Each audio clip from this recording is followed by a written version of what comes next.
ఒక బలమైన వ్యక్తికి సరిపోయిన కోటేస్తే కొంచెం ఇరుగ్గా ఉంటుంది కదా, టైట్గా ఉంటుంది. అలాగే ఒకసారి పొత్తు ఆ స్థాయి నాయకులకి చాలా ఇబ్బందిగా ఉంటుంది ఒక్కోసారి. కానీ వాస్తవాలు వేరుంటాయి, క్షేత్రస్థాయి పరిస్థితులు వేరుగా ఉంటాయి. అందుకని ఒక్కోసారి అనుభవం ఇటు ఒకసారి గబుక్కుని ఒక మాట అన్నిస్తుంది. లోకేష్ గారు ఆ రోజు మా నాన్నగారు ముఖ్యమంత్రి ఎన్ని అన్నా కానీ ఇవన్నీ నేను ఎందుకు దాన్ని పెద్ద మనసుతో వదిలేస్తానంటే, ఒక పార్టీని 3 దశాబ్దాలు నడిపి 3 సార్లు ముఖ్యమంత్రులుగా ఉండి అలాంటి కుటుంబం నుంచి వచ్చిన వ్యక్తులు సహజంగా గబుక్కుని ఒక మాట వచ్చేస్తుంది. దాన్ని రాష్ట్ర ప్రయోజనాలను దృష్టిలో పెట్టుకొని జగన్ అనే వ్యక్తి ఇంకొకసారి వస్తే రాష్ట్రం అధోగతికి పాలవుతుంది అన్న ఒక్క ఆలోచన నన్ను చాలాసార్లు రెస్పాండ్ కానివ్వకుండా చేస్తుంది. వాళ్ళు అలా మాట్లాడారు కదా, మీరు ఇలా మాట్లాడచ్చు కదా అంటే అదే కదా తేడా అని చెప్తాను నేను.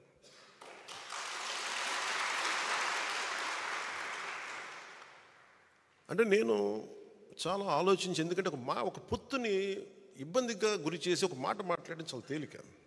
నేను అది ఈ రోజున మాటిస్తున్నాను. రిపబ్లిక్ డే రోజున ఎన్ని విపత్కరమైన పరిస్థితులు వచ్చినా జగన్ నడిపే ఈ ప్రభుత్వం 24లో మనకి కనిపించకూడదు.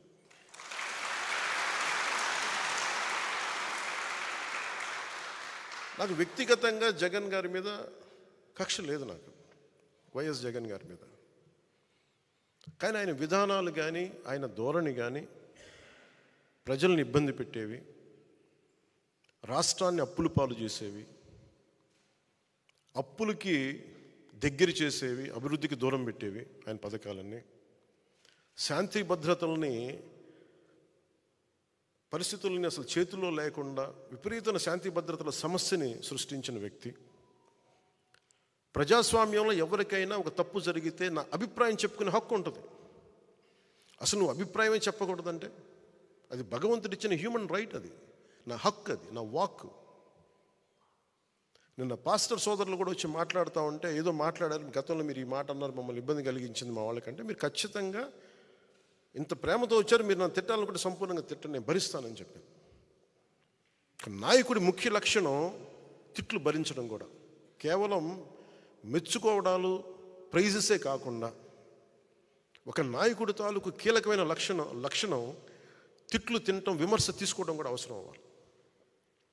అలాంటిది ఒక ముఖ్యమంత్రికి ఏ స్థాయిలో ఉండాలి.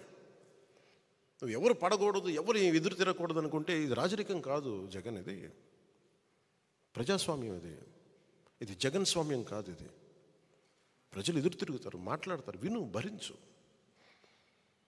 పద్ధతులు మార్చుకోండి, మార్చుకోండి. ఏ రోజు ఈ వ్యక్తి లైవ్ ఒక మీడియా వారితో మాట్లాడలేడు, ఒక ప్రెస్ మీట్ చెప్పలేడు, ఒక ప్రెస్ మీట్ పెట్టలేడు అతను. అరేంజ్డ్ ప్రెస్ మీట్స్ తప్ప. ఎప్పుడు అవన్నీ తప్పులు ఉండొచ్చు, ఇంకోటి ఉండొచ్చు, కానీ అసలు ఎక్కడా కూడా నువ్వు అందరిని ఇబ్బంది పెట్టేవి, ఒక సగటు ఇంట్లో పని చేసుకునే ఒక 35 ఏళ్ళ మహిళని చిన్నపాటి నిరసనకి, పాపం ఆ రోజే జాయిన్ అయ్యి కార్యక్రమానికి వస్తే, నిరసన కార్యక్రమానికి వస్తే ఆవిడని అందరితో పాటు ఆవిడని కూడా అరెస్ట్ చేసేసి అటెంప్ట్ మర్డర్ కేసు పెట్టారు ఆవిడ మీద. ఎంత దాష్టికం. అంబేద్కర్ గారి విగ్రహం ఒకవైపు పెడతారు, ఒక దళితుడిని చంపేస్తే వాళ్ళ శవాన్ని ప్యాక్ చేసి ఇంటి ముందు డోర్ డెలివరీ చేస్తే ఆ వ్యక్తిని ఊరేగింపిస్తారు వైసీపీ నాయకులు. నాకు ఈ రెండింటికి పొంతను కుదరదు. నీకు ఈ గౌరవం ఉన్నప్పుడు ఈ వ్యక్తికి శిక్ష పడాలి, ఈ వ్యక్తి రక్షింపబడాలి. 23 దళిత బంధు పథకాలు వాళ్ళకి తీసేశాం. అంబేద్కర్ గారి విగ్రహం పెట్టి అవి పెడితే అప్పుడు కదా ఆయనకి నిజంగా నివాళి. ఇవేమో విగ్రహం పెట్టేసి ఇది వదిలేస్తే మరి ఎవరికి ప్రయోజనం అది? సో నాకు ఇలాంటివన్నీ 1 కాదు 2 కాదు. పాపం డాక్టర్ సుధాకర్ అనే వ్యక్తిని, మాస్కులు లేవు కరోనా టైంలో ఉంటాయి, అతని మీద పిచ్చోడిని చేసి చచ్చిపోయేలా చేశారు అతన్ని. 1, 2 కాదు ఇట్లాంటివన్నీ. ఆంధ్రప్రదేశ్ అత్యధికంగా దళితుల మీద దాడి జరిగే రాష్ట్రంగా పేరు వచ్చింది. ఎక్కువ ఫాల్స్ ఎస్టీ అట్రాసిటీ కేసులు ఆంధ్రప్రదేశ్లో బుక్ అయినాయి. ఈ రోజున అది ఏ స్థాయికి వచ్చిందంటే బీసీలకి ప్రత్యేక రక్షణ చట్టం కావాలనే స్థాయికి వచ్చింది. తెలుగుదేశం నాయకులు ప్రతిపాదించడానికి మేము యాక్సెప్ట్ చేయడానికి కారణం అదే అయింది. ఒకవైపు దళితులకి న్యాయం జరగట్లేదు, ఫాల్స్ ఎస్సీ ఎస్టీ అట్రాసిటీ కేసులు పెడతా ఉన్నారు. ఇంత అల్లకల్లోలంగా ఉదాహరణకు చెప్తున్నాను. అలాగే ఈ వ్యక్తి ఏ మాట ఒప్పుకోడు, మాట ఇస్తాడు. నేను మద్యపాన నిషేధిస్తానని చెప్పి వచ్చిన వ్యక్తి సారా వ్యాపారం అయిపోయాడు. ఇతను ముఖ్యమంత్రి సారా వ్యాపారం మనం అర్థం చేసుకోవాలి. మరి ఇట్లాంటివన్నీ 1-2 కాదు, 30,000 మంది ఆడపిల్లలు అదృశ్యం అయిపోయారు. అదృశ్యం అయిపోయినట్టు ఏం చేయాలి? ఎందుకు మిస్ అయిపోయారు? ఎంతమంది తిరిగి వచ్చారు? అసలు ఏం జరిగింది చెప్పాలి కదా, కనీసం నువ్వు ఒక వివరించాలి కదా. ఆ వివరణ ఉండదు. అన్యాక్రాంతంగా అకారణంగా కేసులు పెట్టడం, జైళ్ళల్లో పెట్టించడం. సో నిన్న కూడా మండపేట నాయకులతో మాట్లాడుతూ ప్రత్యేకంగా పంచుకోవాలని ఇది మాట్లాడుతున్నాను. జనసేన ఎందుకు సింగిల్గా వెళ్ళకూడదు? మనం ఎంతసేపు బలాన్ని ఇచ్చేవాళ్ళం అవుతున్నాం కానీ బలం తీసుకునే వాళ్ళం అవ్వట్లేదు. మనం అంటే మన ఇన్ని స్థానాలు తీసుకోవాలి, 53 స్థానాలు తీసుకోవాలి, 70 స్థానాలు తీసుకోవాలి అంటే ఇవన్నీ తెలియని వ్యక్తిని కాదు నేను.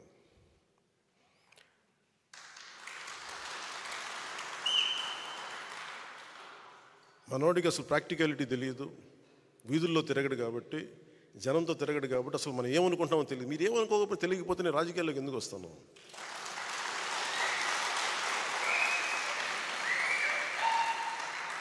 నాకేమన్నా సరదానా అవివేకమా? నాకేమన్నా జనసేన వచ్చింది కూడా రాష్ట్ర విభజన ఒక్క నాయకుడు మాట్లాడట్లా. ఆంధ్రప్రదేశ్కి జరిగిన అన్యాయానికి, లేదంటే రాష్ట్ర విభజన ఇలా చేయకూడదు, ప్రజల మధ్య ఇలా చిచ్చు పెట్టకూడదు, విభజన జరగాలంటే చాలా సైంటిఫిక్గా జరగాలి అని ఒక పద్ధతి తీరు లేదు. ద్వేషంతో విడిపోవడం కష్టం, తేలిక. ఇద్దరు వ్యక్తుల్ని కలపడం చాలా కష్టం, ఇద్దరు వ్యక్తులను విడగొట్టడం చాలా తేలిక.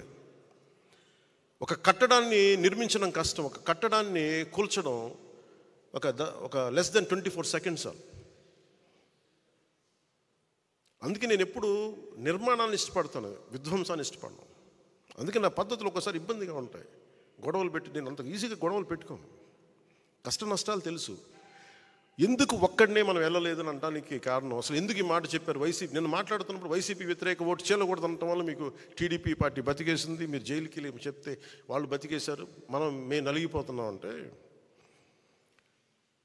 నాకు గనక 2019లో నాకు సలహాలు ఇచ్చేవాళ్ళందరూ, నేను 153 స్థానాల్లో పోటీ చేయించాం. 30-40 మంది కనుక నన్ను ఎమ్మెల్యేలుగా గెలిపించుంటే ఈరోజు సంపూర్ణ హక్కు ఉండేది. 30-40 మంది పక్కన పెట్టండి, కనీసం నన్ను కూడా గెలిపించలేకపోయారు. కనీసం నన్ను గెలిపించున్నా కానీ బాగుండేది.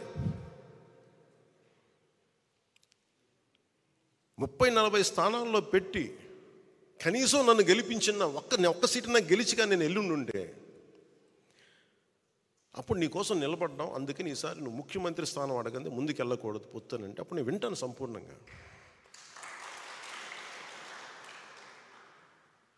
నువ్వు ఏమి మనకు రిజల్ట్స్ చూపించకుండా ఎట్లా అడుగుతావు అంట.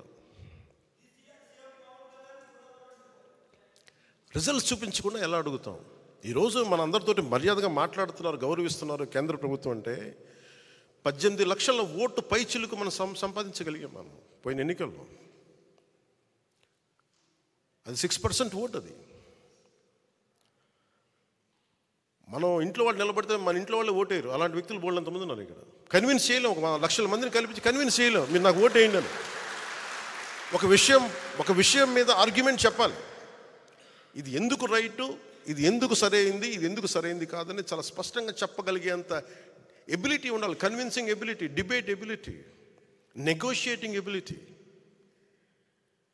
నేను దశాబ్దం పాటు నలిగి అవమానాలు పడి పిచ్చి పిచ్చిగా మాట్లాడుతున్నా, అన్నీ దేనికి భరిస్తాం ఇవన్నీ?